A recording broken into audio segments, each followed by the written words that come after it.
We're on Salt Spring Island in the Gulf Islands of British Columbia. I grew up here, and as a young boy, I walked over this shoreline many times.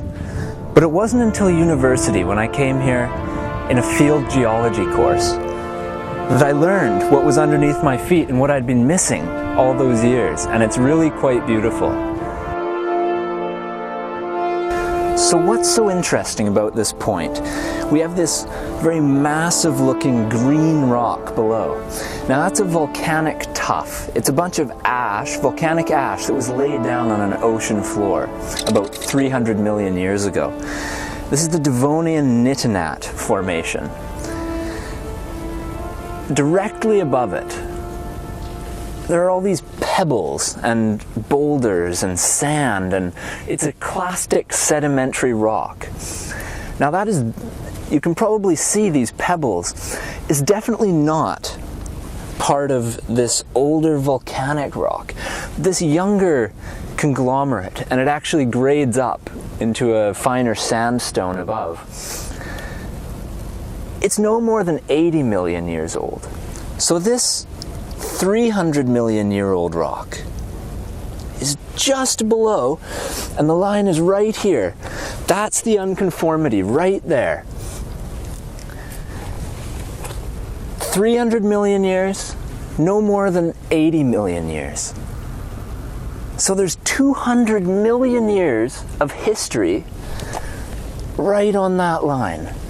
But what happened? Underneath the Nitinat Formation, these old volcanic rocks, on top, boulders and sediments, sand, huge tracts of sandstone. So what happened in between? My teacher very patiently sat there reciting, "The present is the key to the past. The present is the key to the past." She just said, "Well, look at the rocks. What are they made of?" And what you can see is this green Devonian Nitinat Formation is very massive below. Underneath my hand is massive. Right above is the unconformity. And you can see all these pebbles and boulders and rocks. And if you look at what they're made of this green Nitinat Formation. So we racked our brains about this, and it finally hit us. Look where we are. We're on a coastline. We're on a beach. Look what's around us. Rocks, boulders, shells, sand. It's all here.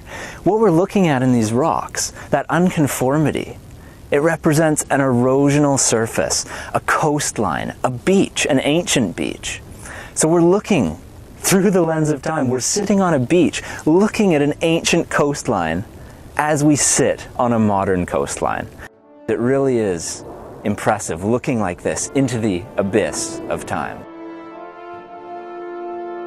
Of course, it isn't really that simple. These rocks weren't formed here. They were buried a long time ago, lithified, uplifted, eroded into what we see now.